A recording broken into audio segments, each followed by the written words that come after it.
খারাপ সময় আসার আগে স্বয়ং ঈশ্বর যে 5 সংকেত দিয়ে থাকেন। অনেক মানুষ এই ঘটনার বিশ্বাস পেয়েছেন। জানুন, প্রথমত, সম্প্রতি যদি স্বপ্নে দেখেন একটি বা একাধিক সর্প আপনাকে তাড়া করে যাচ্ছে, তাহলে বুঝবেন আপনার আশেপাশেই আপনারই কোনো গোপন শত্রু রয়েছে যে সর্বদা আপনার ক্ষতি কামনা করে যাচ্ছে। দ্বিতীয়ত, স্বপ্ন খারাপ ভালো নানা রকম হয়। খারাপ স্বপ্ন দেখে থাকলে তাহলে বুঝতে হবে ভগবান কোনো রকম ইঙ্গিত দিচ্ছেন। এমত অবস্থায় প্রতিদিন ঘুমানোর আগে হনুমান চালিসা পাঠ করে ঘুমোবেন। তৃতীয়ত, জ্যোতিষশাস্ত্র মতে দুধ কেটে যাওয়া খুবই খারাপ লক্ষণ। বাড়িতে অনিচ্ছাকৃত দুধ কেটে গেলে তা ঈশ্বরের সংকেত বলেই ধারণা করে সাবধানে থাকা উচিত। চতুর্থত, বিড়ালের কান্নাকে খুবই অশুভ হিসেবে ধরা হয়। বাড়ির মধ্যে কোনো বিড়াল কান্না করলে সেই বাড়ির মানুষের ক্ষতির সম্ভাবনা থাকে, এমনটাই বলছেন জ্যোতিষশাস্ত্রবিদরা। পঞ্চমত, শাস্ত্রে টিকটিকির কাজকর্ম দেখে খারাপ ভালো দুটিই বলা হয়ে থাকে। কখনো যদি ঘরের মধ্যে দুটি টিকটিকি লড়াই করছে দেখেন, তাহলে তা অশুভ সংকেত। এই ঘটনা দেখলে সাবধান হয়ে যায়। অভ্যাস থাকে, তারা না জেনে বুঝে এই কাজগুলো করে থাকেন। কিন্তু জানেন কি, এই অভ্যাস বা কাজগুলো করা অত্যন্ত অশুভ। এতে অত্যন্ত রুষ্ট হন মা লক্ষ্মীও। সংসারে বাড়ে না আয় উন্নতি, দুঃখ কষ্ট লেগেই থাকে জীবনে। তাই সংসারে আর্থিক উন্নতিকে ধরে রাখতে ও নেগেটিভ শক্তি গৃহে প্রবেশ ঘটাতে না চাইলে মহিলারা কখনোই করবেন না এই 8টি কাজ। জানুন কি বলছে বাস্তু আর জ্যোতিষশাস্ত্র। জ্যোতিষশাস্ত্রের একটা গুরুত্বপূর্ণ শাখা হলো বাস্তুশাস্ত্র বা বাস্তু বিজ্ঞান।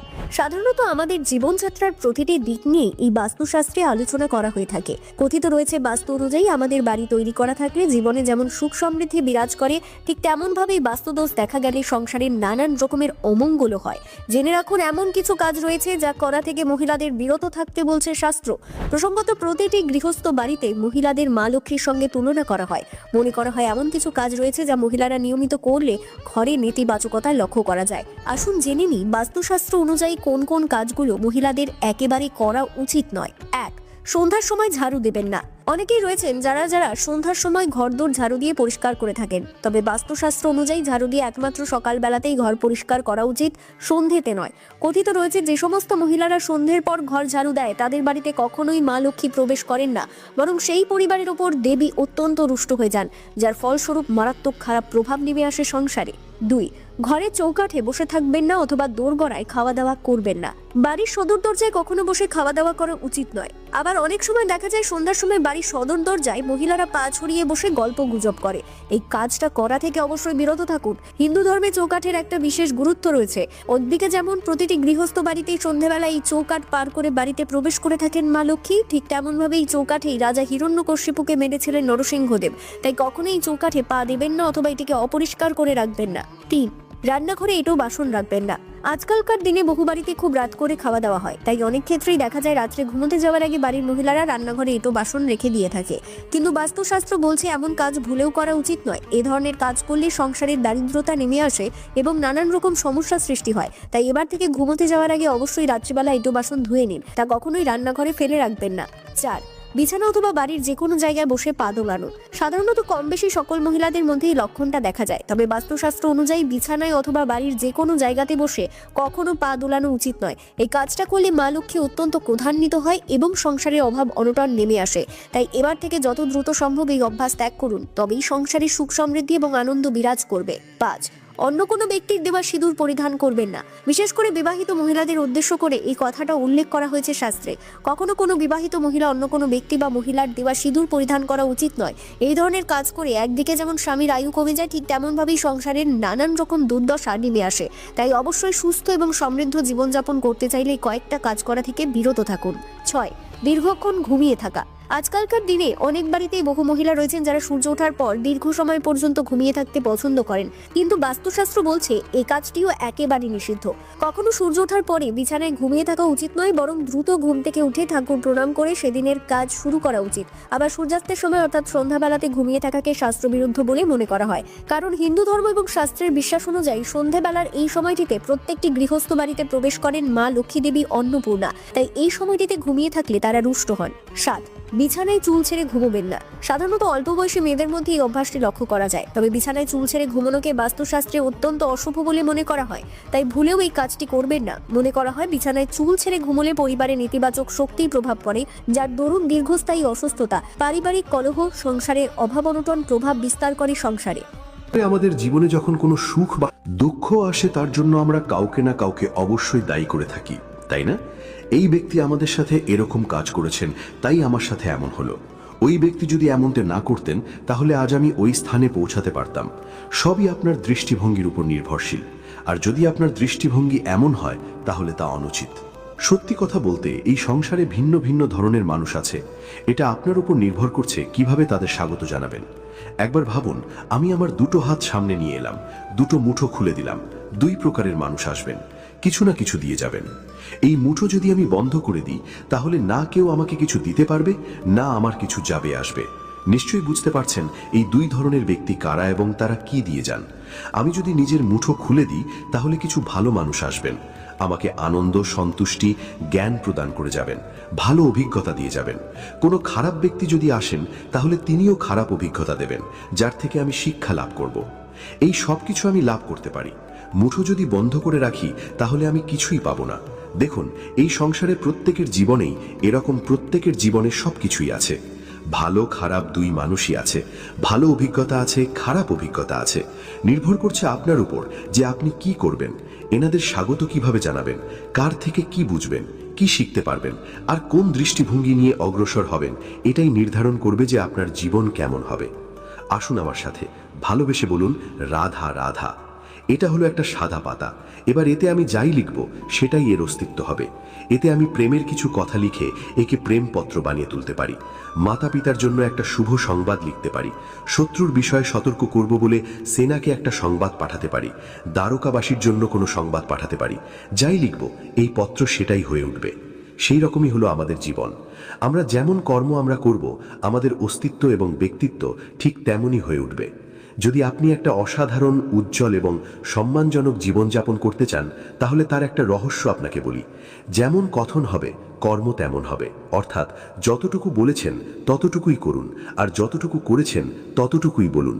এই একটা নিয়ম যদি আপনারা পালন করেন তাহলে এই সংসারের সমস্ত পণ্ডিত আপনাকে অবশ্যই সম্মান করবেন। তাহলে এটাই করুন, আর আমার সাথে ভালোবেসে বলুন, রাধা রাধা। কখনো কোনো পাখিকে দেখেছেন যখন সে প্রথমবার উঠতে চেষ্টা করে সে বাসা থেকে মাটিতে পড়ে যায়, কিন্তু সে হার মানে না, চেষ্টা করতে থাকে, করতেই থাকে, ডানা ঝাপটাতে থাকে, আর তারপর সে উঠতে শেখে।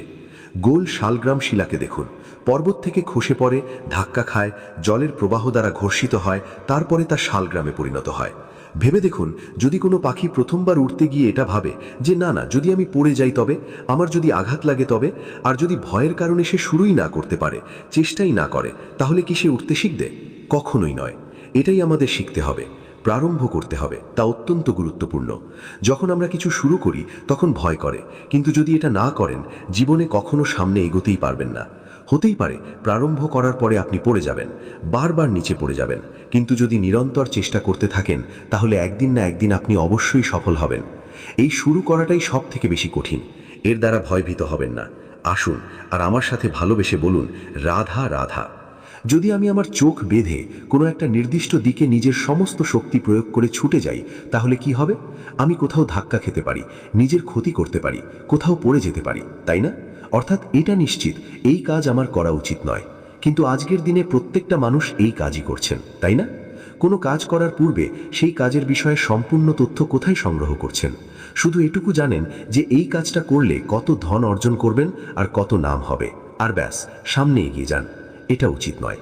পূর্ণরূপে যে কোনো কাজ করার আগেই সেই কাজের বিশ্লেষণ করে নেওয়া উচিত, তা বুঝে নেওয়া উচিত, এবং সেই বিষয়ে অবশ্যই খেয়াল রাখা উচিত যে আপনার শরীর এবং আপনার মন এই কাজ করার জন্য কি প্রস্তুত রয়েছে।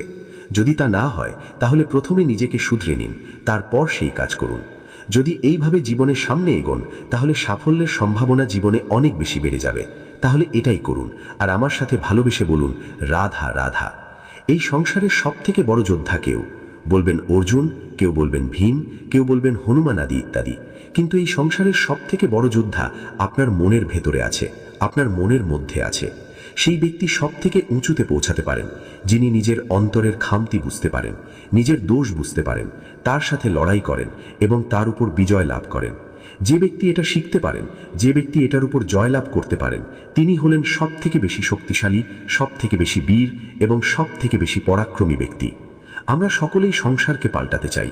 তার জন্য প্রথম পদক্ষেপ আপনাকে নিতে হবে, নিজেকে দোষমুক্ত করতে হবে।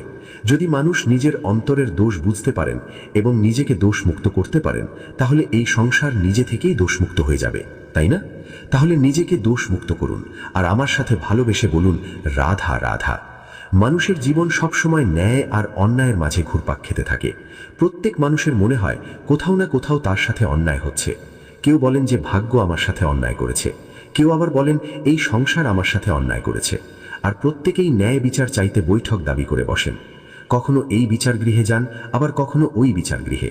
যদি সত্যিকারের কথা বলি, এই সংসারের সবথেকে বড় বিচার গৃহ আপনার কাছেই রয়েছে। আপনার মন হলো সবথেকে বড় বিচার গৃহ। এই খুব ভালো করেই জানে কি শুদ্ধ আবার কি অশুদ্ধ, এর শুভ অশুভ জ্ঞান রয়েছে, এ সব জানে। দেখতে গেলে প্রত্যেকটা মানুষ যদি নিজের মনের কথা শোনেন, তাহলে তিনি ভালোভাবেই বুঝতে পারবেন তিনি কি উচিত করেছেন আর কি অনুচিত। দিনে একবার রাত্রে নিদ্রায় যাওয়ার পূর্বে নিজের সাথে বসুন, চোখ বন্ধ করুন আর বিচার করুন আজ আপনি কি উচিত করেছেন আর কি অনুচিত। আপনার মন সঠিক বিচার তখনই করে দেবে। আসুন আমার সাথে ভালোবেসে বলুন, রাধা রাধা। আপনি কখনো কোনো পাথরের বুক চিরে চলা কোনো নদী দেখেছেন? পাথর নদীর সামনে নত হয়ে যায়, তাকে বাধা দিতে চেষ্টা করে, কিন্তু কখনো বাধা দিতে পারে না। এই নদী হলো ততটাই শক্তিশালী, কিন্তু এর আরম্ভ কোথা থেকে হয়? দূরে কোথাও কোনো পর্বতের চূড়াতে এক বিন্দু জল ঝরে পড়ে আর তার সাথে হিম গলিয়ে দেয়। তারপর জলের শক্তি বৃদ্ধি পায়, তারপর অনেক বিপদের সম্মুখীন হয় আর অনেক ধরনের বাধা সে অতিক্রম করে। তার শক্তির এতটাই বৃদ্ধি হয় যে তাকে বাধা দেওয়া একেবারেই অসম্ভব ব্যাপার হয়ে যায়। দেখুন, নদী তো মহান বটেই, কিন্তু তাকে মহান করে তুলেছে কে? সেই সকল বিপদ যার থেকেও কখনো পালায়নি। সেইভাবেই আমাদেরও বিপদ থেকে পালিয়ে গেলে হবে না, তার সম্মুখীন হতে হবে সাহসের সাথে, পূর্ণ শক্তি প্রয়োগ করে। তবেই আমরা শিখতে পারব, তবেই আমরা সামনে এগোতে পারব। যদি আপনি জীবনে কুন্দন হয়ে উঠতে চান, তাহলে জ্বলন সহ্য করতেই হবে। আসুন আমার সাথে ভালোবেসে বলুন, রাধা রাধা। এ হলো গোলাপ ফুল, একে আমরা সকলেই চিনি। সমগ্র সংসার ভালোবাসে এই পুষ্পকে। এই ফুল দেখতেও সুন্দর, সবথেকে বেশি গুরুত্বপূর্ণ কথা হল এর সুগন্ধ, যা দূর দূরান্ত থেকে ব্যক্তিদেরকে আকৃষ্ট করে। এই সুন্দর পুষ্প একটু মন দিয়ে দেখলেই দেখা যায় এর নিচে কাঁটা রয়েছে। এ সংসার বলে এই প্রকৃতির কেমন রচনা! এত কোমল পুষ্প, এতে কি তীক্ষ্ণ কাঁটাসহ প্রস্ফুটিত হয়। এটাই হলো জীবনের সত্য। আমাদের অন্তরের সদ্গুণ, সেগুলিও এই ফুলের মতোই সুন্দর। সংসারের সৌন্দর্য দেখতে পায়, এর সুগন্ধ চতুর্দিকে ছড়িয়ে পড়ে। কিন্তু এই সদ্গুণ জাগ্রত করে তোলার জন্য কঠোর পরিশ্রম করতে হয়, প্রতিনিয়ত চেষ্টা করে যেতে হয়। তাই জন্য যদি আপনি জানেন আপনার পথ উচিত, কিন্তু তা কাঁটায় পরিপূর্ণ, তাহলে থামবেন না, চলতে থাকুন।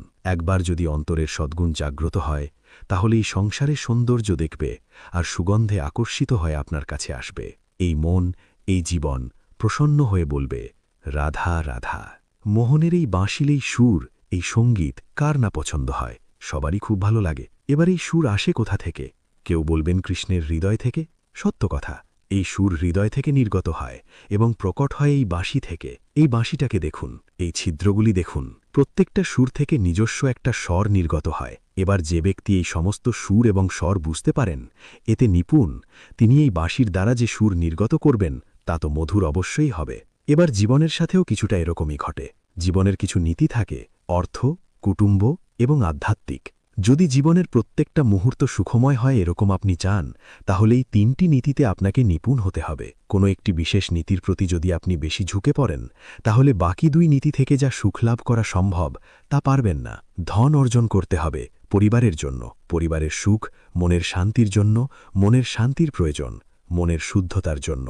যখন এই মন শুদ্ধ হবে, জীবন শুদ্ধ হবে, পবিত্র হবে, সুন্দর হবে এবং ভালোবেসে বলবে, রাধা। যাবে সেদিন এই সব মানুষ আপনাকে সাহায্য করার জন্য আসবেন, আপনার শক্তি হয়ে উঠবেন, আর আপনি বটগাছের মতোই মহান এবং বিশাল হয়ে উঠবেন। আসুন আর আমার সাথে ভালোবেসে বলুন, রাধা রাধা। একটা শব্দ আছে, পরিস্থিতি। অনেক মানুষের মুখে আমরা এই শব্দ শুনি। জীবনে যখন অসফল হই, দুঃখ আসে, সংকট আসে, কোনো বিপদ ঘনিয়ে আসে, তখন সমস্ত দোষ আমরা পরিস্থিতির ওপর চাপিয়ে দিই। আর দেখতে গেলে কোথাও না কোথাও ঠিকই করি। এই পরিস্থিতি প্রত্যেক দিনের মতো পাল্টাতে থাকে, কিন্তু এই দিন, এই রাত, এমন কেউ আছে যিনি এর উপরেও নিয়ন্ত্রণ সাধন করেন, আর তিনি হলেন সূর্য। ঠিক সেই রকমই আমাদের জীবনেও সূর্য হলো এই মন। যদি এই মনের ওপর আমরা নিয়ন্ত্রণ করতে পারি, তাহলে আমরা জীবনকেও নিয়ন্ত্রণ করতে পারব। প্রথমে এই মনের রাজা হয়ে উঠতে হবে। তাই মনে রাখবেন, যদি মন দুর্বল হয় তাহলে পরিস্থিতি আমাদের সমস্যা বলে মনে হবে। এই মন যদি স্থির হয়, পরিস্থিতি প্রতিস্পর্ধা বলে মনে হবে। আর এই মন যদি শক্তিশালী হয়ে ওঠে, তাহলে যে কোনো পরিস্থিতি আপনার কাছে একটা সুযোগ মাত্র। এমন এক সুযোগ যাতে অগ্রসর হয়ে আপনি মহান হয়ে উঠতে পারেন। এই মনের শক্তির বৃদ্ধি ঘটান, মহান হয়ে উঠুন, আর আমার সাথে ভালোবেসে বলুন, রাধা রাধা। খুব সুন্দর একটা কাহিনী আছে। একবার এক ব্যক্তি নিজের অসফলতার জন্য ত্রস্ত হয়ে সময় দেবতার তপস্যা করতে বসলেন। উনি তপস্যা করলেন এবং সময় দেবতা প্রসন্ন হলেন। মানুষের রূপ ধারণ করে ওনার সামনে প্রকট হলেন। এবার সেই ব্যক্তি ওনাকে জিজ্ঞেস করলেন যে কি এমন আছে যার জন্য আপনি বারবার জয়ী হন আর আমি চিরকাল পরাজিত হয়ে থাকি? কেন এত পরিশ্রম করা সত্ত্বেও আমি সাফল্য লাভ করতে পারি না? তখন সময় দেবতা উত্তর দেন যে দিন হোক বা রাত, ঝড় হোক বা ভূমিকম্প, রোদ হোক বা বৃষ্টি হোক, সময়ের সূত্রপাত হোক বা প্রলয়, আমি থামি না, আমি চলতেই থাকি। আর সেই জন্য যিনি থেমে যান তিনি পরাজিত হন, আর আমি জয়ী হই। এটাই আমাদের শিখতে হবে। জীবনে সব সময় চলতে থাকুন, কখনো থামবেন না। কিছুক্ষণের জন্য বিরতি নিতে পারেন, বিশ্রাম করার জন্য, নিজেকে আরো সশক্ত করে তোলার জন্য, কিন্তু থেমে যাবেন না। নিরন্তর কর্ম করতে থাকুন, পরিশ্রম করতে থাকুন, তবেই সংসার আপনাকে মনে রাখবে। আসুন আমার সাথে ভালোবেসে বলুন, রাধা রাধা। মানুষ তার জীবনে দুই ধরনের পরিস্থিতিকে খুব ভয় পায়। এক, কোনো কারণবশত কারোর সামনে নত হওয়া। দুই, কোনো কারণে নিজের চরিত্র থেকে, নিজের মূল্যবোধ থেকে বিচ্যুত হওয়া। এবার কেন কেন হয় এরকম যে কথায় কথায় কারোর সামনে নত হতে হয়? কেন বারংবার নিজের চরিত্র থেকে চ্যুত হতে হয়? এরকম কেন হয়? এটা তখনই হয় যখন আমাদের শিক্ষা এবং মূল্যবোধের অভাব থাকে। যদি মানুষের মধ্যে প্রকৃত শিক্ষা থাকে, তাহলে এই সংসারে কোনো সময় এবং কারোর সামনেই নত হওয়ার কোনো প্রয়োজন নেই। যদি মানুষের মধ্যে মূল্যবোধ থাকে, তাহলে তাকে নিজের মূল্যবোধ বা চরিত্র থেকে বিচ্যুত হতে হয় না, তা সে যাই হয়ে যাক না কেন। কোনো বালককে যদি জন্ম থেকেই সুশিক্ষার অধিকারী করা হয়, শিক্ষিত করা হয়, মূল্যবোধের অধিকারী করা হয়, তবে সে এই সংসারে এমন কর্ম করবে যাতে সে নিজেকে, নিজের পরিবারকে, সমগ্র সমাজকে গর্বিত করতে পারে। শিক্ষা লাভ করুন, মূল্যবোধ লাভ করুন এবং আমার সাথে ভালোবেসে বলুন, রাধা রাধা। আমাদের সকলের জীবনে একটা লক্ষ্য থাকে যেটা আমরা লাভ করতে চাই। ঠিক যেন একটা প্রতিস্পর্ধা বিদ্যমান যে কে সব থেকে আগে নিজের লক্ষ্যে পৌঁছতে পারবে। আর সেই জন্য আমরা সকলেই খুব তাড়াতাড়ি এগোতে চেষ্টা করি, বড় এবং দীর্ঘ পদক্ষেপ ফেলি যাতে তাড়াতাড়ি নিজের লক্ষ্যে পৌঁছতে পারি। কিন্তু একত্র অত্যন্ত গুরুত্বপূর্ণ বিষয় আছে। সবসময় লক্ষ্য সামনে থাকবে না, কখনো কখনো তা খুঁজতে হয়। এই যাত্রা খুব কঠিন হতে পারে, আর ঠিক এই কারণেই সবসময় দ্রুত গতিতে চলা বা তাড়াতাড়ি পথে চলা সেটা আবশ্যক নয়, তার থেকেও বেশি গুরুত্বপূর্ণ। বোঝা যায় যে প্রতিটি উপদেশ আপনার মঙ্গলের জন্য আসে না। অনেক সময় মানুষ নিজের ভয়, নিজের ব্যর্থতা আর নিজের সীমাবদ্ধতা থেকেই উপদেশ দেয়। আপনি যদি সবার কথা শোনেন, তবে আপনার জীবন অন্যের চিন্তায় চলতে শুরু করবে। আর যখন জীবন অন্যের চিন্তায় চলে, তখন মানুষ ভেতরে ভেতরে ফাঁকা হয়ে যায়। কিন্তু যখন আপনি নিজের সিদ্ধান্তের দায়িত্ব নিজে নিতে শেখেন, তখন আর কারো সমর্থনের জন্য অতটা নির্ভর করতে হয় না। তখন আপনি জানেন, পথ যত কঠিনই হোক না কেন, তা অতিক্রম করার শক্তি আপনার ভেতরেই আছে। এই ভাবনায় ধীরে ধীরে আপনাকে আত্মসম্মান দেয়, স্থিরতা দেয়, আর একদিন আপনাকে এমন এক জায়গায় নিয়ে পৌঁছায় যেখানে কোনো শব্দ ছাড়াই আপনি নিজের উপর বিশ্বাস রাখতে পারেন। শ্রীকৃষ্ণ বলেন, মানুষ যখন নিজের শক্তিকে অন্যের প্রতিক্রিয়ার উপর নির্ভর করানো বন্ধ করে, তখন তার আসল শক্তি ভেতর থেকেই প্রকাশ পেতে শুরু করে। আমরা প্রায়ই আমাদের সুখ, দুঃখ ও মানসিক শান্তিকে অন্যের প্রত্যাশার সঙ্গে বেঁধে রাখি। মনে হয় কেউ আমাদের বুঝবে, কেউ পাশে দাঁড়াবে, কেউ আমাদের জন্য লড়বে। যখন এমনটা ঘটে, তখন মন হালকা লাগে, কিন্তু সেই প্রত্যাশা পূরণ না হলে মন ভেঙে যায়। আর সেই ভাঙনের মধ্য দিয়েই জন্ম নেয় এক গভীর উপলব্ধি যে হয়তো আমরা আমাদের শক্তিকে ভুল জায়গায় স্থাপন করেছিলাম। যেদিন আপনি অন্যের কাছ থেকে অতিরিক্ত আশা করা কমিয়ে দেন, সেদিন আপনি কারো থেকে দূরে সরে যান না, বরং নিজের কাছেই ফিরে আসেন। তখন আর আপনার দৃষ্টি অন্যের আচরণের দিকে থাকে না, বরং আপনি খেয়াল করতে শুরু করেন আপনি নিজে কি করতে পারেন। বাইরে থেকে এই পরিবর্তন সামান্য মনে হলেও ভেতরে এটি এক গভীর রূপান্তর ঘটায়, কারণ তখন আর অন্যের কথায় বা ব্যবহারে আপনার মন বারবার বিচলিত হয় না। প্রত্যাশা কমানোর অর্থ এই নয় যে আপনি কঠোর হয়ে যাচ্ছেন বা সম্পর্ক থেকে মুখ ফিরিয়ে নিচ্ছেন। এর অর্থ কেবল এই যে আপনি নিজের অনুভূতির দায়িত্ব নিজে নিতে শিখছেন। তখন কেউ পাশে থাকলে আপনি কৃতজ্ঞ থাকেন, আর কেউ পাশে না থাকলেও আপনি ভেঙে পড়েন না। এই ভাবনাটাই ধীরে ধীরে মানুষকে মানসিকভাবে দৃঢ় করে তোলে। যখন আপনি অন্যের কাছ থেকে আশা বেঁধে রাখা বন্ধ করেন, তখন নিজের সিদ্ধান্তের বিষয়ে আপনার দৃষ্টিভঙ্গি আরও স্পষ্ট হয়ে ওঠে।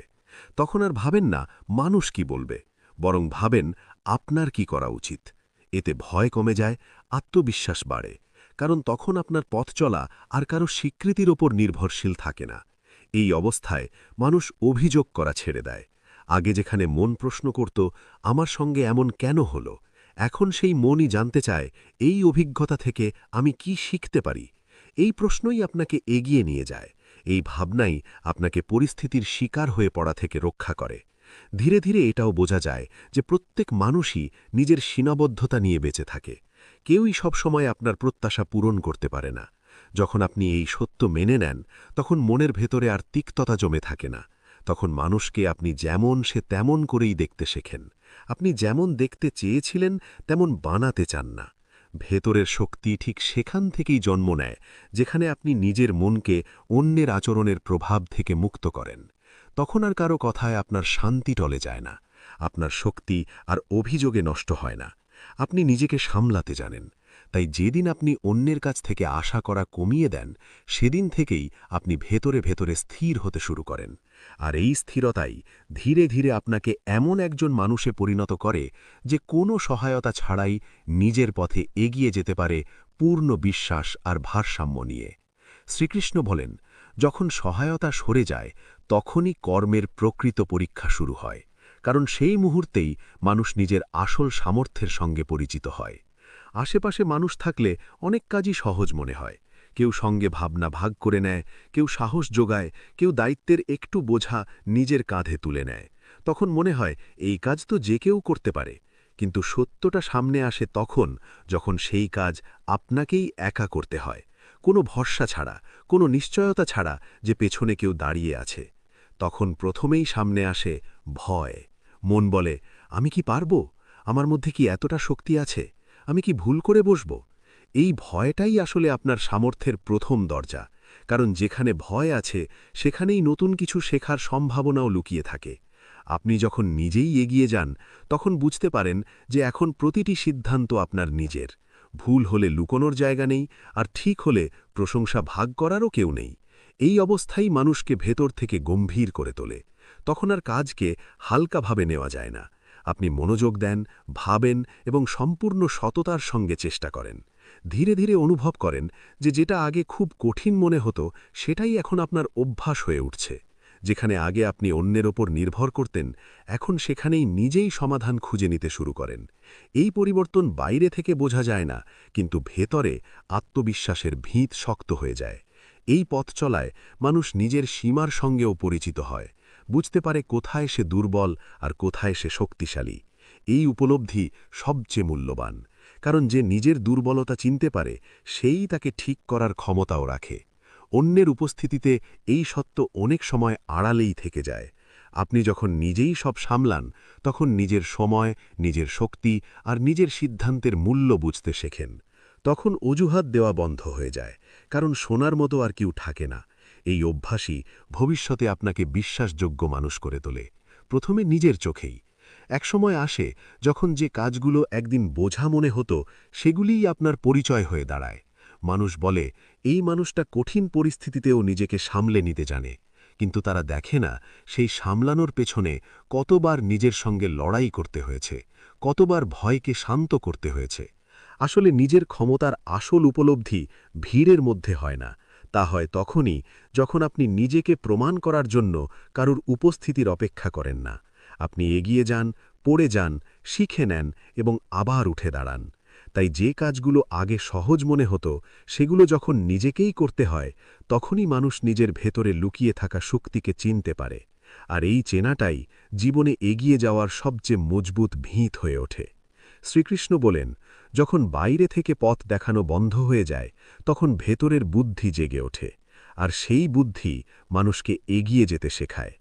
জীবনে এমন সময় আসে যখন আপনি সত্যিই জানেন না সামনে কি করবেন, না কেউ সঠিক উপদেশ দেয়, না স্পষ্ট কোনো দিশা দেখা যায়। চারিদিকে শুধু বিভ্রান্তি, ভয় আর অনিশ্চয়তা। তখন মন প্রথমে ঘাবড়ে যায়, কারণ এতদিন আপনি পথ জিজ্ঞেস করেই চলতে অভ্যস্ত ছিলেন। কিন্তু যখন কেউ পথ দেখানোর মতো থাকে না, তখন বাধ্য হয়েই মানুষ নিজে ভাবতে শেখে। এখান থেকেই জন্ম নেয় এক নতুন অভ্যাস।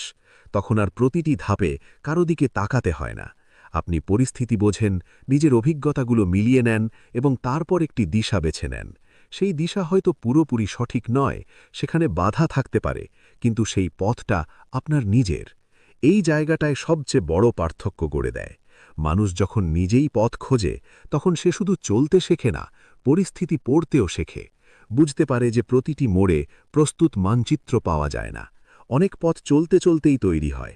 অনেক সময় একটি ভুল মোড়ল আপনাকে ঠিক। বন্ধুরা, তোমরা রাত্রে ঘুমোতে যাওয়ার আগে আর সকালে ঘুম থেকে উঠে অবশ্যই ভগবান শ্রীকৃষ্ণের বাণী শোনো। এতে তোমার জীবন বদলে যাবে। জয় শ্রী রাধে কৃষ্ণ। প্রিয় বন্ধুরা, এই ভিডিওটি শুরু করার আগে চলুন আমরা এক মুহূর্ত প্রার্থনায় মন স্থির করি। হে শ্রীকৃষ্ণ, আজ যেসব ভক্ত আপনার এই অমৃতবাণী শ্রবণ করছেন, তাদের জীবনে যেন আপনার কৃপা সদা বিরাজমান থাকে এবং তাদের সমস্ত দুঃখ ও কষ্ট দূর হয়ে যায়। প্রিয়জনেরা, এই পবিত্র বাণী শোনার আগে নিজের ভক্তি ও অনুভূতি প্রকাশ করে নিচে মন্তব্যে জয় শ্রী রাধেকৃষ্ণ লিখতে ভুলবেন না। আপনার এই ভক্তিপূর্ণ অংশগ্রহণ আমাদের এই যাত্রাকে আরো গভীর ও আনন্দময় করে তুলবে। আর যদি সত্যি আপনার হৃদয় কৃষ্ণ প্রেমে পরিপূর্ণ হয়, তবে এই ভিডিওটি অন্তত 3 জন এমন মানুষের সঙ্গে ভাগ করে নিন যাদের আপনি আপনার জীবনে সবচেয়ে বেশি সম্মান করেন। কারণ হয়তো আপনার একটি শেয়ারই কারো জীবনে রাধে কৃষ্ণের দিব্য আলো এনে দিতে পারে। আর যদি আপনি আমাদের কৃষ্ণ কথা বাংলা চ্যানেলে নতুন হয়ে থাকেন, তাহলে এক্ষুনি সাবস্ক্রাইব করুন এবং ঘন্টার বোতামটি চাপুন, যাতে আমাদের প্রতিটি নতুন ভক্তিময় যাত্রায় আপনি সঙ্গী হতে পারেন। তাহলে আর দেরি নয়, চলুন এই দিব্য পথচলায় এগিয়ে যাই। শ্রীকৃষ্ণ বলেন, জীবনে এমন এক সময় অবশ্যই আসে যখন চারদিকে মানুষের ভিড় থাকলেও প্রয়োজনের মুহূর্তে কেউ এগিয়ে আসে না। ঠিক তখনই মানুষ বুঝতে শুরু করে যে তার প্রকৃত শক্তি বাইরের কারো মধ্যে নয়, লুকিয়ে আছে তার নিজের ভেতরে। যতদিন জীবন স্বাভাবিকভাবে চলে, ততদিন ফোনে নিজে থেকেই কল আসে, মানুষ খোঁজ খবর নেয়, পাশে থাকার আশ্বাস দেয়, ভরসার কথা শোনায়। কিন্তু পরিস্থিতি যখন কঠিন হয়ে ওঠে, সমস্যা যখন সত্যি বড় আকার নেয় এবং আপনার সত্যিকারের সাহায্যের প্রয়োজন হয়, তখন সেই ফোনটাই নিঃশব্দ হয়ে পড়ে। না আসে কোনো বার্তা, না শোনা যায় কোনো কণ্ঠস্বর। সেই নীরবতায় প্রথম আঘাতটা অহংকারে নয়, আঘাত লাগে আশায়। মন প্রশ্ন করে, যাদের উপর এতটা ভরসা ছিল তারা আজ কোথায়? এই মুহূর্তটাই জীবনের গভীরতম শিক্ষা দেয়। এই নীরবতা আপনাকে ভেঙে দেওয়ার জন্য আসে না, বরং আপনাকে আপনার নিজের শক্তির সঙ্গে পরিচয় করিয়ে দিতে আসে। মহাভারতে যুধিষ্ঠির ধৃতরাষ্ট্রকে পিতার মতো সম্মান করতেন। পাণ্ডবরাও তাকে বাবার মতোই মেনে নিয়েছিল। কিন্তু নিজের ছেলে দুর্যোধনের ইচ্ছা পূরণ করতে ধৃতরাষ্ট্র বারবার পাণ্ডবদের প্রতি অন্যায় করেছেন। ধর্মের পথ ছেড়ে অধর্মের দিকে হেঁটেছেন। পাণ্ডবদের জীবনে দিয়েছেন শুধু দুঃখ আর কষ্ট। তবুও পাণ্ডবরা তাকে বাবার মতোই সম্মান করেছে, দুর্যোধনকে ভাই বলে মেনে নিয়েছে। এই সম্পর্কগুলোর কারণেই তাদের জীবন এত কঠিন হয়ে উঠেছিল। দ্রৌপদীকে সভায় নগ্ন করার চেষ্টা করেছিল কারা? বাইরের কোনো শত্রু নয়, ঘরেরই আত্মীয় স্বজন। এই ঘটনা হাজার হাজার বছর আগের, কিন্তু শিক্ষা আজও একদম একই। তাই ভগবদ্গীতা আমাদের শেখায়, সম্পর্ক রাখুন কিন্তু অন্ধ বিশ্বাস করবেন না। যদি আপনি শ্রীকৃষ্ণের এই বাণীগুলো ধীরে ধীরে বুঝে নিজের জীবনে প্রয়োগ করতে চান, তাহলে এই ভিডিওটা শেষ পর্যন্ত দেখুন। এমন আরও গভীর ভগবদ্গীতা, শ্রীকৃষ্ণের বাণী আর জীবনের সত্য জানতে এখনই সাবস্ক্রাইব করুন কৃষ্ণা কথা বাংলা চ্যানেলটি। ভিডিওটি ভালো লাগলে লাইক দিন আর প্রিয়জনদের সঙ্গে শেয়ার করুন, যাতে তারাও শ্রীকৃষ্ণের এই অমূল্য বাণী শুনতে পারে। আজকের এই পৃথিবী আরও খারাপ হয়ে গেছে। সম্পর্কের জালে আটকা পড়ে সারা জীবন দুঃখে কাটানোর পরিস্থিতি তৈরি হয়। যারা বেশি সম্পর্ক সামলান, সবাই তাদেরকে বোকা মনে করে। বেশি পরিকল্পনা করলেই তাদেরকে দোষ দেওয়া হয়। তারা সবচেয়ে বেশি ব্যবহার হন। তাই সম্পর্কের জন্য জীবন নষ্ট করো না। ভগবদ্গীতার 3য় শিক্ষা বলে, কলিযুগে সব সম্পর্ক শুধু বাহ্যিক ও স্বার্থপর হয়। তুমি যদি অন্য কারোর বাহ্যিক ভাব দেখেই বিশ্বাস করো, তারা তোমাকে কষ্ট দেবার পূর্ণ অধিকার পাবে। পড়বেন, মিষ্টি মিষ্টি কথা বলো বা মায়া দেখানোর নাটক করা লোকদের থেকে দূরে থাকো। আজকের দিনে কাউকেই দ্রুত বিশ্বাস করা যাক না। তারা যা বলবে সেটাই করলে তবেই তারা তোমার নিজের। শুধু কথা বলা লোকদের কাছে যাওয়াও উচিত না। 4র্থ শিক্ষা, কেউ তোমার সঙ্গে খারাপ আচরণ করলে তা সহ্য করো না। শুরুতেই সেটা থামাতে হবে। একবার সহ্য করলে তারা বারবার করবে। তুমি সহ্য করো বলে তারা তোমাকে বড় মনে করবে না। মানুষদের বিশ্বাস করো না। দুর্বল মনে করে তারা তোমার সাথে আরো খারাপভাবে আচরণ করবে। এই পৃথিবী বদলে গিয়েছে। এখানে তুমি যতই ভালো হওয়ার চেষ্টা করো, মানুষ ততই তোমাকে পিছু টান করবে। তাই কেউ তোমার সাথে খারাপ ব্যবহার করলেও, সেটা ভুল মনে হলেও এবং তোমার মন খারাপ করলেও সেই আচরণ কখনোই সহ্য করা যাবে না। শ্রীমদ্ ভগবদ গীতার 5ম শিক্ষা, যিনি একবার তোমাকে আঘাত দিয়েছে, ঠকিয়েছে বা কোনো ক্ষতি করেছে, তাকে কখনো দ্বিতীয় সুযোগ দেওয়া উচিত নয়। সে যতই বলুক আমি বদলেছি বললেও তাকে জীবনে আর সুযোগ দেওয়া উচিত না। কাউকে ক্ষমা করা ভালো, কিন্তু ক্ষমা করে জীবনের বাইরে রেখে দেওয়া আর ক্ষমা করে আবার সুযোগ দেওয়া দুটো আলাদা কথা। তাই যাকে জানতেও কষ্ট দিয়েছিল তাকে দ্বিতীয় সুযোগ দেওয়া উচিত নয়। শ্রীমদ্ ভগবদ গীতার 6ষ্ঠ শিক্ষা আজকের দিনে আমাদের কাউকে নিজেদের মতো ভাবা বন্ধ করতে শেখায়। মনকে কখনো মানুষ দিয়ে পূরণ করা উচিত নয়। আপনি যাকে মন দিয়ে রেখেছেন তার জন্য আপনার ভেতরে সবসময় একটা খালি জায়গা থাকা উচিত। আছে, কারণ কেউই চিরকাল আপনার সঙ্গে থাকবে না। আপনার জীবনটা ভালো করে দেখুন, আপনার অতীতটা স্মরণ করুন। যাদের আপনি জীবনে সবচেয়ে বেশি মূল্য দিয়েছেন, যাদের কারণে আপনি সুখী হয়েছেন, আজ তারা হয়তো আপনার জীবনে নেই। মহাভারত যুদ্ধে অর্জুন ভাবছিল, আমি যাদের সঙ্গে লড়তে যাচ্ছি তারা আমার নিজের আত্মীয় স্বজন, তাদেরকে কিভাবে লড়ব, কিভাবে হারাবো। তখন তার মধ্যে আত্মীয়তার মোহ এবং অনুভূতি জেগে উঠল। তখন ভগবান শ্রীকৃষ্ণ তাকে বললেন, গীতার জ্ঞান দিয়েছিলেন। যারা তোমাকে নিজের বলে ভেবেছে তারা তোমাকে পাণ্ডবদের সঙ্গে মিশিয়ে হত্যা করার চেষ্টা করেছিল। যারা তোমার স্ত্রীকে সভায় অপমানিত করার চেষ্টা করেছিল, ভীমের বিষ দিয়েছিল দুর্যোধন। যারাই তাকে ভিখারির মতো 13 বছর বনবাসে থাকতে বাধ্য করেছিল, তারাই। তবুয়া তুমি তাদের নিজের বলো। এটাই আমাদের জীবনের সত্য। আমরা যাদের নিজের মনে করে প্রাণ দিয়েছি তারাই প্রায়ই আমাদের দুঃখের কারণ। আমাদের প্রতিটি দুঃখের কারণ সেই একই মানুষরাই।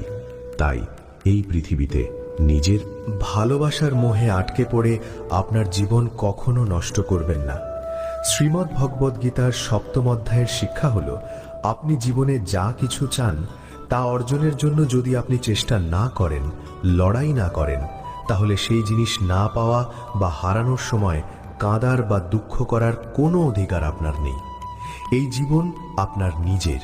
এখানে আপনি যা চান তার জন্য নিজেই লড়াই করতে হবে। মানুষ সবসময় অন্যদের খারাপ বলবে, তার জন্যই আমার জীবন নষ্ট হয়েছে বলে ভাববেন না। অথবা আমার পরিস্থিতির কারণে আমি যা চাই তা পাইনি, কিন্তু পরিস্থিতি আর মানুষদের দোষ দেবেন না।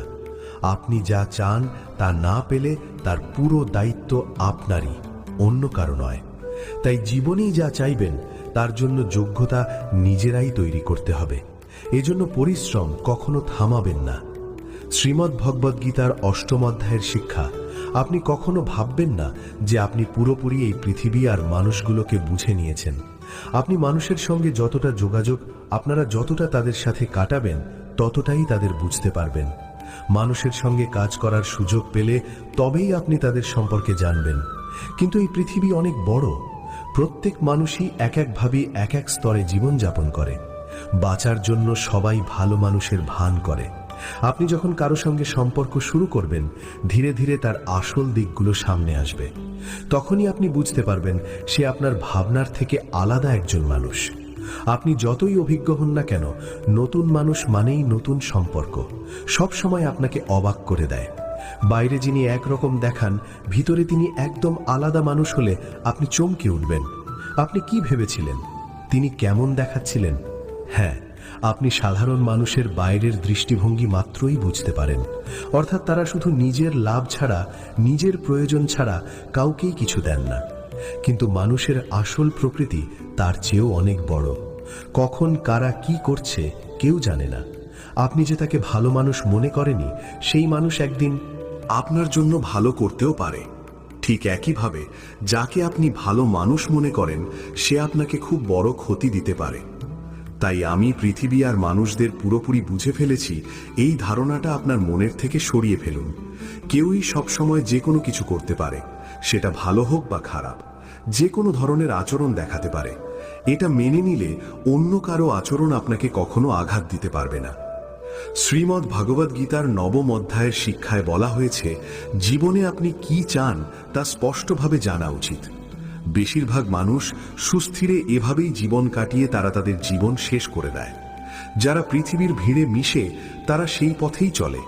পড়াশোনা, টাকা উপার্জন, পরিবার গড়া, তারপর একদিন মারা যাওয়া। কিন্তু জীবনের মানে এটা নয়। জীবন এসবের চেয়ে অনেক বড়। তাছাড়া প্রত্যেকের লক্ষ্য আলাদা।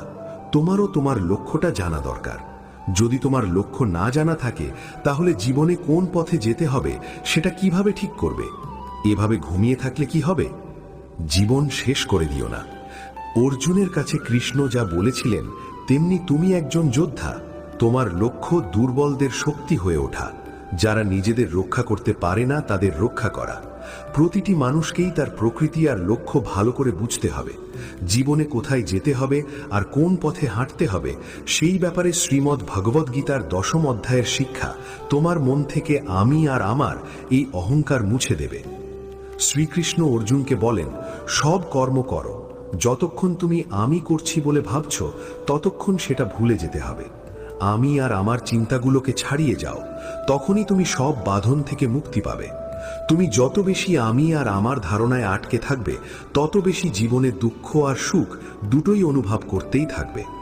কারো প্রতি নিজের মালিকানা ভাবনা জন্মালে, সেখান থেকেই দুঃখ তোমার জীবনে আসতে শুরু করে। তুমি যখন আমি বলবে, তখন সেই জায়গায় নিজেকে প্রমাণ করার দরকার পড়বে না, কিন্তু নিজের জন্যই কষ্টের পরিস্থিতি তৈরি হবে।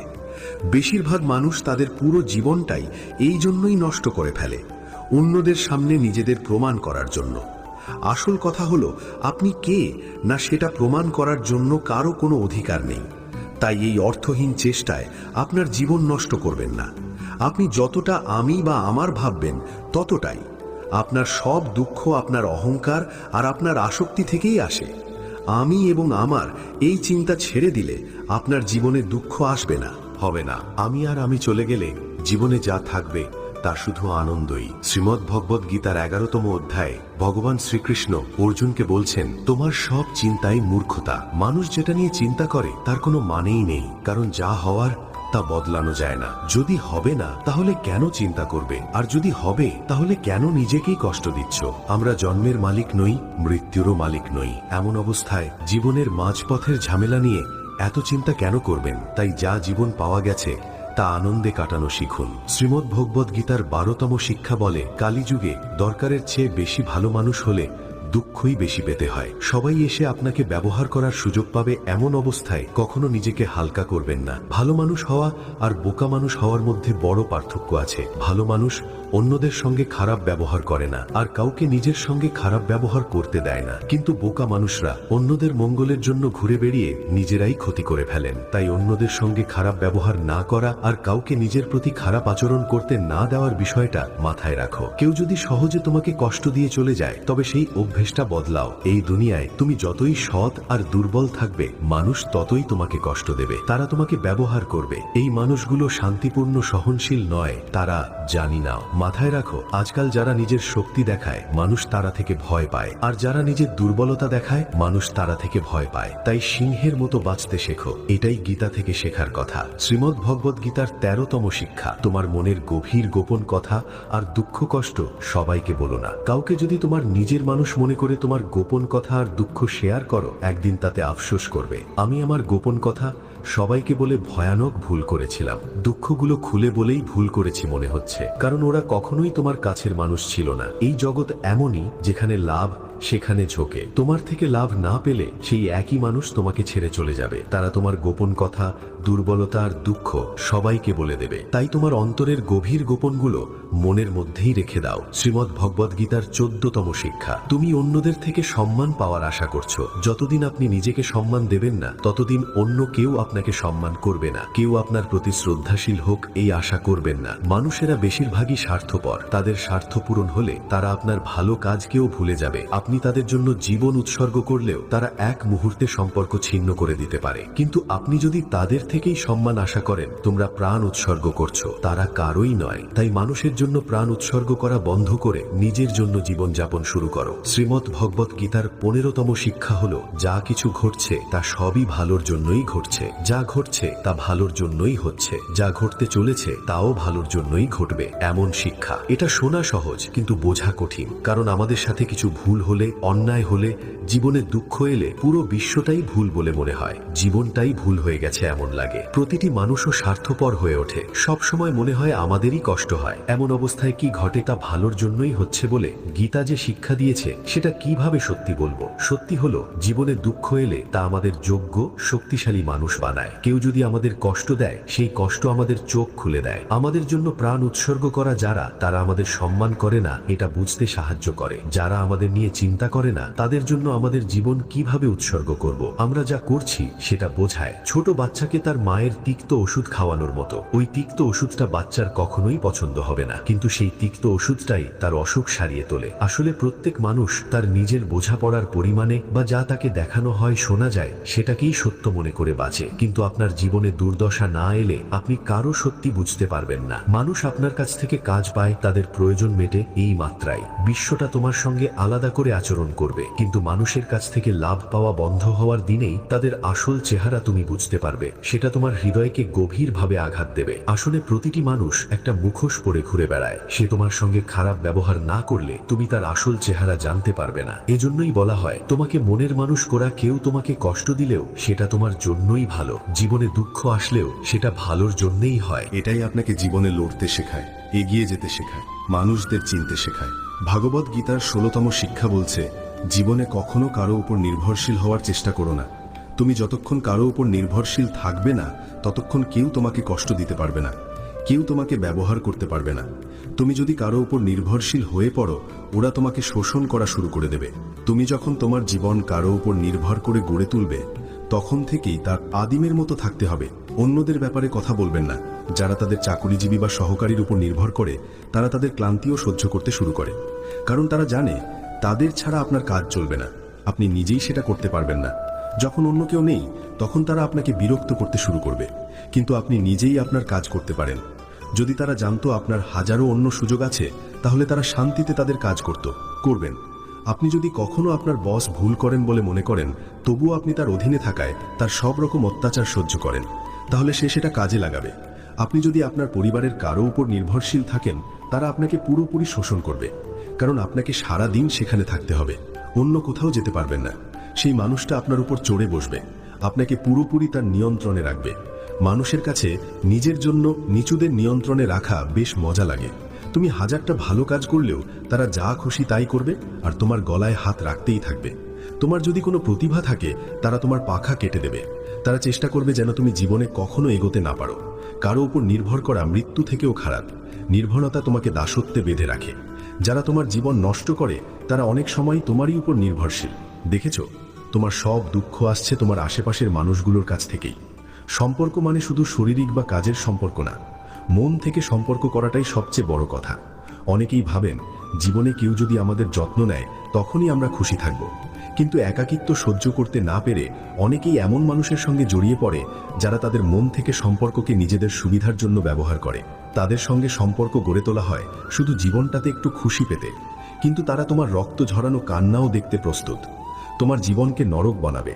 মনে রেখো, মায়ের বাবাকে ছাড়া যে কেউ তোমার উপর নির্ভর করলেও তোমাকে শুধু ব্যবহার করতেই এসেছে, এমন কেউ আজও পৃথিবীতে জন্মায়নি। শ্রীমদ্ ভগবদ গীতার 17 নম্বর শিক্ষা বলছে, তুমি এই জগতে একা এসেছো, একা চলে যাবে। আসলে এখানে কেউ তোমার নয়। একদিন তোমাকে জন্ম দেওয়া মায়ের বাবাও তোমাকে ছেড়ে চলে যাবে। এই অবস্থায় অন্য কারো থেকে কি আশা করবে? কেউ তোমাকে ছেড়ে গেলেও মনে রেখো, ঈশ্বর সব সময় তোমার সঙ্গে আছেন। আসলে তোমার জীবনে যাকে তুমি সবচেয়ে বিশেষ মনে করো, সেখান থেকেই তোমাকে সবচেয়ে কড়া আঘাত পেতে হবে। অনেকেই বলবে, আমার কাছে এমন একজন ছিল যিনি আমাকে বিশ্বাসঘাতকতা করেছেন। আমি কখনো ভাবিনি তিনি এমন করবেন। এখন কেন বিশ্বাসঘাতকতা হচ্ছে?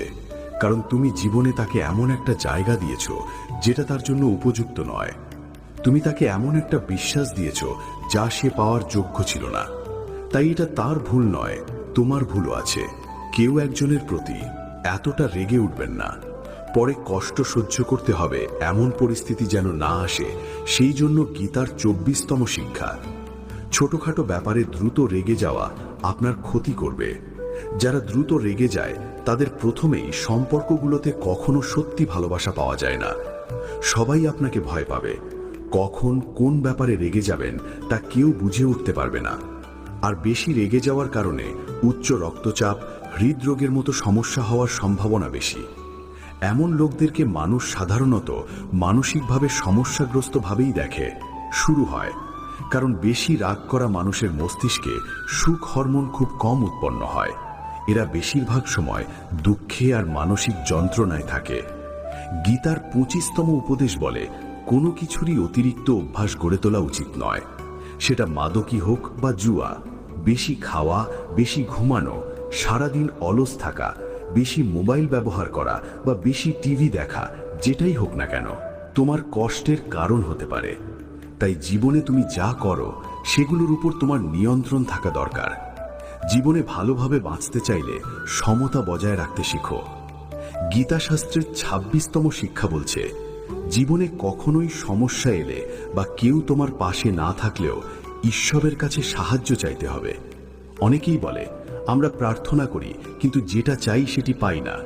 তুমি প্রার্থনা করো না নাকি ভিক্ষা চাইছ? প্রার্থনা মানে, হে ঈশ্বর, এই অবস্থার থেকে আমাকে মুক্তি দাও, আমাকে শক্তি দাও বাইরে বেরোতে, জীবনের কষ্টের সাথে লড়াই করার জন্য শক্তি দাও, সেগুলোকে জয় করার জন্য শক্তি দাও।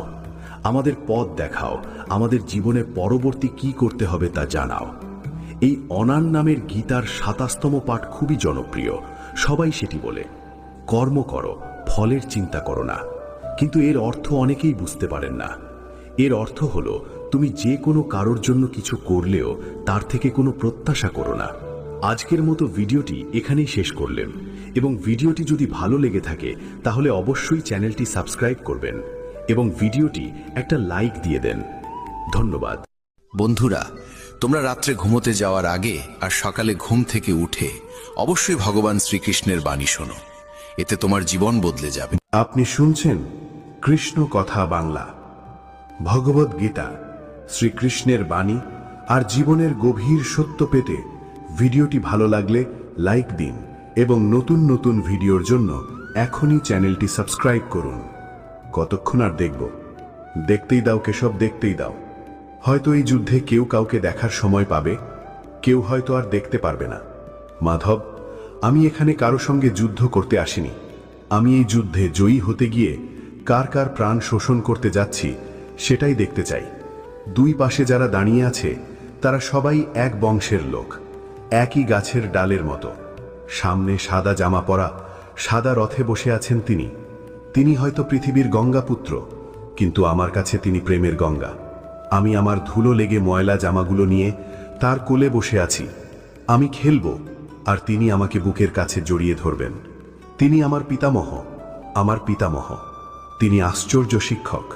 তার জ্ঞানের সাগরে আমার আত্মা গোসল করেছে। এই শিষ্যের ছোট্ট বুদ্ধিমত্তার জন্য তিনি তার পুরো জ্ঞান উজাড় করে দিয়েছেন। তিনি যা আমাকে দিয়েছেন তার অনেক কিছু নিজের পুত্র অশ্বত্থামনকেও দেননি। আমি কি তার সঙ্গে লড়ব? আমি কি তাদের হত্যা করার চেষ্টা করব? এই চিন্তা করলেই আমার সারা শরীর কাঁপে। আমি শুকিয়ে যাই। ধনু আর তীর বহন করা আমার হাত কাঁপে। আমার দেহ ভয়ে কেঁপে উঠছে। এভাবে যে কাঁপুনি হচ্ছে আমি আগে কখনো অনুভব করিনি। আমার হাতের আঙুল থেকে শুরু করে এই কাঁপুনি সারা দেহে ছড়িয়ে পড়ছে। কেশব, আমি এই পরিস্থিতিতে কিভাবে অস্ত্র হাতে নেব? তোমাদের আরাধনা করতে গিয়েই আমার দেহের রোম রোম কাঁপছে। আমি এই কুরুক্ষেত্রকে আমার বংশের সমাধিস্থল বানাতে পারবো না। কেশব, কেন চুপ করে আছো? এখন আমি তোমার কাছে প্রশ্ন করছি। প্রথমেই বলো, তোমার বলার কি আছে? আমি কি আমার বংশের মৃতদেহের ওপর রাজপ্রাসাদ বানাবো? আমি পারছি না। এই জয় আমাকে আনন্দ দিতে পারছে না। আমি যাদের কাছে মাথা নত করেছি তারাই কি আজ আমার সামনে মাথা নত করবে?